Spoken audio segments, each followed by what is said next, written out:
आज मैं आपके सामने एक बहुत ही अच्छा टॉपिक मतलब आपके लिए एक बहुत ही मोटिवेशनल और इंस्पायरिंग वीडियो लाया। इसलिए बच्चों आप इस वीडियो को जरूर से जरूर देखें और अंत तक देखें और अपने आप को इंस्पायर करने के लिए आप जरूर एक बार इसको, अगर आपको ये वीडियो अच्छा लगेगा तो बच्चों आप इसको लाइक, सब्सक्राइब और शेयर करना ना भूले बच्चों। तो मैं आपको एक कहानी जिसका मेन उद्देश्य है कि अगर आप एक अच्छा श्रोता नहीं हैं तो निश्चित रूप से आप एक अच्छा वक्ता नहीं बन सकते हैं, और अगर आप एक अच्छा श्रोता हैं तो एक अच्छा वक्ता बन सकते हैं। मतलब अगर आप किसी की बातों को ध्यान से सुनते हैं तो निश्चित रूप से भविष्य में आप एक अच्छा वक्ता, अच्छा बोलने वाले बन सकते हैं बच्चों। इसलिए जैसे आज उसका एग्जाम्पल, आप नरेंद्र मोदी को जानते हैं, वो जब भी बैठते थे तो निश्चित रूप से वो एक बहुत अच्छे तरीके से गौर से सुनते थे किसी की बातों को भी, और आज आप देखते हैं वो अच्छी तरीके से बोलते हैं जिससे लोगों को प्रभावित कर देते हैं बच्चों। जो ये हम लोगों पर भी लागू होता है बच्चों। क्यों? क्योंकि हम जिस क्लास में पढ़ते हैं, जिस स्कूल में पढ़ते हैं, जिस ट्यूशन में पढ़ते हैं, वहां पर हम अगर अपने टीचर की बातों को ध्यान से सुने तो निश्चित रूप से हम आने वाले भविष्य में हमारी बातों को भी लोग ध्यान से सुनेगा बच्चों। इसलिए आपको ये वीडियो के माध्यम से मैं आपको इंस्पायर करना चाहता हूं, और अगर आप इस वीडियो को पूरा देखेंगे और अपने अंदर अगर इसको उतार लेते हैं बच्चों, तो मुझे पूरा उम्मीद है कि आप कभी भी एक अच्छा वक्ता बन सकते हैं। आप कभी भी ये नहीं बोल सकते हैं कि मेरी बातों को कोई नहीं सुनता, आपकी बातों को सुनने के लिए लोग भीड़ लगा देंगे बच्चों। तो इसलिए आज एक कहानी के माध्यम से आपको बताना चाहता हूं। एक राजा था बच्चों, एक राजा था और उसकी एक बेटी थी जो बहुत ही निहायत ही सुंदर बच्ची थी, और राजा अपनी बच्ची को शादी के लिए बहुत ज्यादा चिंतित था। वो बहुत जगह उसके लिए वर खोजा, लेकिन उसको एक अच्छा वर नहीं मिला, उसके लायक जैसा वो चाहता था उसके हिसाब से उसको वर नहीं मिला। इसलिए क्या किया राजा जो है, पूरे आसपास का एरिया में बच्चों वो वहां पर एक अनाउंसमेंट करवा दिया कि अगर कोई आदमी अच्छा, गुणवान और चरित्रवान व्यक्ति हो, अब तो निश्चित रूप से, और हम जो कंडीशन रखे हैं उस कंडीशन को अगर फुलफिल कर दे, हम एक परीक्षा लेंगे उससे, अगर वो फुलफिल कर देगा तो निश्चित रूप से हम अपनी बच्ची का शादी उसके साथ करेंगे और अपना आधा राजपाट जो है उसको हम सौंप देंगे। इतना सुन करके बच्चों क्या होता है कि बहुत सारे अगल बगल के राजा महाराजा लोग आते हैं, क्योंकि उनकी बच्ची बहुत खूबसूरत थी और उनसे शादी करने के लिए सब लालायित था, सब उनके साथ शादी करना चाहता था बच्चों। इसलिए वो आने के बाद जो है एक स्वयंवर रचा गया, और उस स्वयंवर में एक शर्त रखा गया। उसमें क्या किया कि 3 मूर्ति रखा गया बच्चों, 3 मूर्ति में 1 मूर्ति, 2 मूर्ति, 3 मूर्ति बच्चों। और रखने के बाद राजा बस इतना ही शर्त रखा कि अगर आप लोग जितने भी यहाँ पर उपस्थित हैं, अगर इस 3 मूर्ति में से कौन सा मूर्ति सबसे गुणवान और बुद्धिमान मूर्ति है, अगर आप लोग इसको प्रूफ कर देते हैं और आपका जवाब मुझे संतुष्ट कर देगा, तो निश्चित रूप से हम अपनी बेटी का शादी आपके साथ करेंगे और आधा राजपाट भी उसको दे देंगे। बहुत सारे लोग आए। आने के बाद बच्चों क्या करता है, एक आदमी आया, बोलता है कि इसको उलट करके देखा, ऐसे उल्टा पलटा ऐसे देखता है, बोलता है राजा साहब ये मूर्ति बहुत अच्छा लगा। राजा ने पूछा क्यों आपको ऐसा लगा? वो एक सटीक जवाब नहीं दे पाया। वो बोला, राजा उससे संतुष्ट नहीं हुआ, इसलिए वो जाकर के बैठा। दूसरा आदमी आया, वो इस मूर्ति को उठाया और उठा करके उलट पलट करके देखा, और वो बोलता है सेकंड वाला मूर्ति जो है ये बहुत ही सुंदर, गुणवान और बुद्धिमान मूर्ति है, इसलिए यही सबसे अच्छा मूर्ति है। राजा उनकी बातों से भी संतुष्ट नहीं हुआ बच्चों, राजा बात से पूरी तरह संतुष्ट हुआ ही नहीं। तो तीसरा आया, तीसरा तो सोचा अरे यार हमको तो जवाब मिल गया। बोला कैसे? तो वो बोला कि अगर ये दोनों मूर्ति नहीं है तो यही वाला मूर्ति होगा करेगा, यही मूर्ति ही होगा जो बुद्धिमान और गुणवान मूर्ति होगा, क्योंकि ये दोनों तो पहले बता दिया लोग कि ये बुद्धिमान और गुणवान मूर्ति नहीं। वो आया और उठा करके झट से इसको बोलता है राजा साहब ये वाला मूर्ति जो है ना, ये बहुत ही बुद्धिमान और गुणवान मूर्ति है, इसलिए मतलब यही सबसे अच्छा मूर्ति है। राजा उनकी बातों से भी संतुष्ट नहीं हुआ। राजा बोला नहीं, मैं आपकी बातों से संतुष्ट नहीं। इस तरह से बहुत सारे भीड़ थे वहां पर, लोग दूर दूर से आए हुए थे, सब लोग बारी बारी से आया, कोई इस मूर्ति को बोलता है, कोई इस मूर्ति को बुद्धिमान बोलता है, कोई इस मूर्ति को बुद्धिमान गुणवान मूर्ति बताता है। लेकिन राजा किन्हीं की बातों से संतुष्ट नहीं हुआ। राजा को लगा कि शायद हमारे लायक, हमारी बच्ची के लायक कोई भी बुद्धिमान और गुणवान व्यक्ति पूरे पृथ्वी पर ब्रह्मांड में नहीं है क्या। तो वो बहुत चिंता होकर कि मायूस होकर के वो बैठ गया। मायूस होने के बाद पीछे से उस सभा में बैठे हुए सबसे पीछे अंतिम छोर में एक किसान का बेटा था, जो पीछे से खड़ा होकर के बोलता है, राजा साहब मैं आपको जवाब दे सकता हूं कि इन तीनों मूर्ति में सबसे बुद्धिमान और गुणवान मूर्ति कौन सा है।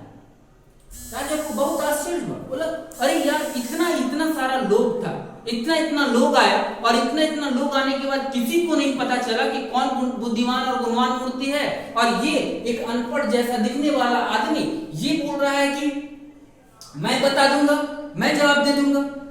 राजा को बहुत आश्चर्य होने के बाद राजा बोला कि ठीक है आइए।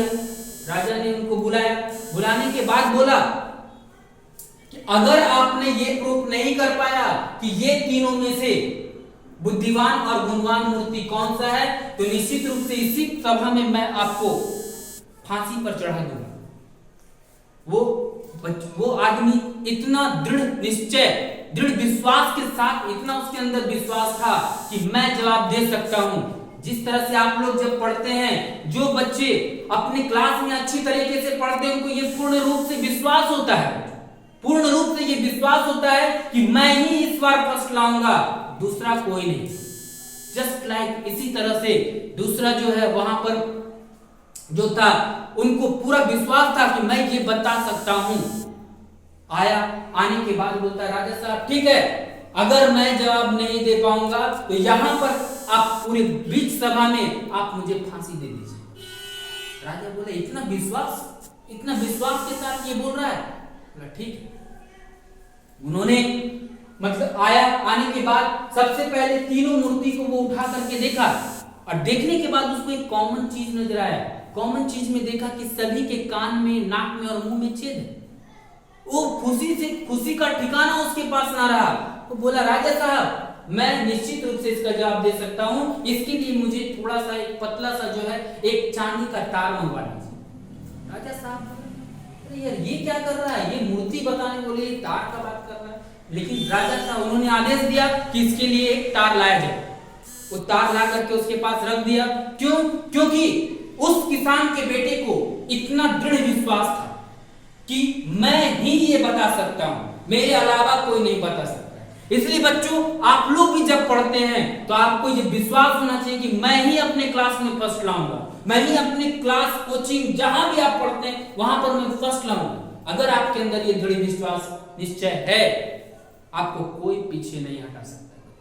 आप निश्चित रूप से आएंगे, मतलब कोई भी माई का लाल आपको वहां से हटा नहीं सकता है, और आप फर्स्ट हैं, फर्स्ट रहेंगे, कभी भी आप सेकंड नहीं जाएंगे। क्यों? क्योंकि आपके अंदर वो दृढ़ विश्वास है। और उसी तरह से ये आया, उठाने के बाद पहला वाला को उठा लिया मूर्ति को, और उठाने के बाद उसके कान में वो जो लाया था तार उसको डालना शुरू किया।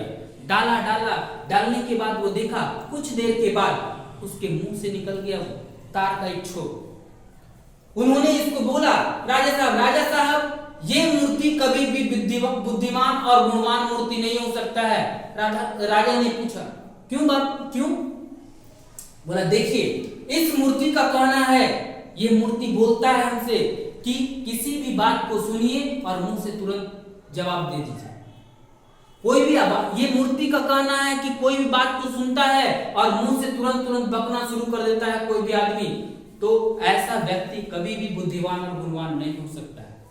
राजा उनकी बातों से संतुष्ट था कि हाँ ये मूर्ति तो कभी भी बुद्धिमान गुणवान नहीं हो सकता है। जो व्यक्ति किसी की बातों को सुनता है और तुरंत जवाब दे देता है वो कभी भी बुद्धिमान और गुणवान व्यक्ति नहीं हो सकता है, इसलिए ये मूर्ति तो बुद्धिमान और गुणवान नहीं होगा। राजा उनकी बातों से पूर्ण रूप से संतुष्ट। वो दूसरा मूर्ति को उठाया बच्चों, दूसरा मूर्ति को उठाने के बाद उसके कान में वो फिर से डालना शुरू कर दिया, डालते डालते गया और उसके नाक तरफ से निकल गया वो एक छोर। उसको बोला, राजा साहब को बोला, राजा साहब ये मूर्ति भी कभी भी बुद्धिमान और गुणवान नहीं हो सकता है, क्योंकि इस मूर्ति का कहना है, जैसे हम लोग क्या करते हैं, कोई भी बातों को अपने क्लास में अपने घर में सुनते हैं, बाहर जाकर के बोलते हैं अरे ऐसा ऐसा तो हम खूब देखे। ऐसा कभी भी, ऐसा आदमी कभी भी बुद्धिमान और गुणवान नहीं हो सकता है बच्चों। तो निश्चित रूप से राजा को यह संतुष्टि हो गया कि हाँ, ऐसा व्यक्ति कभी भी बुद्धिमान और गुणवान नहीं हो सकता है, इसलिए ये मूर्ति भी बुद्धिमान और गुणवान नहीं हो। उसने तीसरा मूर्ति को उठाया, तीसरा मूर्ति को उठाने के बाद उसके कान में फिर से वो डालना शुरू किया, डालते गया डालते गया डालते गया, अभी तक वो मुंह से नहीं निकला। वो क्या हुआ कि उसके दिमाग की तरफ जो है ना जा करके वो घूमते घूमते लास्ट में वो धीरे धीरे धीरे धीरे मुंह की तरफ से बाहर निकला। वो उसके आंखों में जैसे एक उम्मीद का किरण था, उसके अंदर में चेहरा इतना खुशी से वो उछल पड़ा, बोला राजा साहब मैं आपको बता सकता हूं कि ये थर्ड वाला मूर्ति जो है ये सबसे बुद्धिमान और गुणवान मूर्ति है। राजा ने पूछा कैसे बोल सकते हो आप? राजा वो किसान का बच्चा ने बोला कि राजा साहब इस मूर्ति का कहना है कि किसी भी बात को सुनिए, उसको दिमाग में सोचिए और सोचने के बाद जब आपको उसका आंसर मिल जाए तो धीरे धीरे धीरे धीरे पोलाइटली तरीके से आप दूसरे को जवाब दीजिए। अगर कोई व्यक्ति ऐसा है तो निश्चित रूप से वो बुद्धिमान गुणवान व्यक्ति है और निश्चित रूप से वो होगा। तो बच्चों, आप लोगों को भी आज तय करना होगा कि हमें ये पहला, दूसरा या तीसरा मूर्ति बनना है, क्योंकि ये तीसरा मूर्ति को ही पूरे पृथ्वी पर पूजा जाता है। लोग जो तीसरा मूर्ति बनकर के इस पृथ्वी पर रहते हैं ना, वही अपने जीवन में हर ऊंचाई को पा सकते हैं, चाहे तो वो एजुकेशन का क्षेत्र में हो, चाहे तो वो बिजनेस का क्षेत्र में हो, चाहे तो किसी भी क्षेत्र का बात कर लीजिए, उस क्षेत्र में वो सबसे अव्वल रहेगा। और निश्चित रूप से इस कहानी का मोरल यही है कि आप किसी की बातों को अच्छे तरीके से सुनिए और उसको सोच समझ करके दीजिए। तो इस कहानी का मेन उद्देश्य है बच्चों कि जो व्यक्ति किसी की भी बातों का, या आपके टीचर हो या आपके माँ बाप हो या आपके दोस्त हो या आपके सहयोगी हो, उनकी बातों को गौर से सुनिए और गौर से सुनने के बाद आप जब उनकी बातों को सुनेंगे तो निश्चित रूप से आपके अंदर में बहुत सारा प्रश्न और उत्तर आएगा और निश्चित रूप से उसका आंसर जब आप देंगे तो लोग खुश हो जाएंगे। और इसलिए आपको अपने जीवन में इसको उतारना चाहिए। और अगर ये कहानी आपको अच्छा लगा हो तो निश्चित रूप से आप इसको लाइक, सब्सक्राइब और शेयर करना ना भूलें बच्चों। धन्यवाद।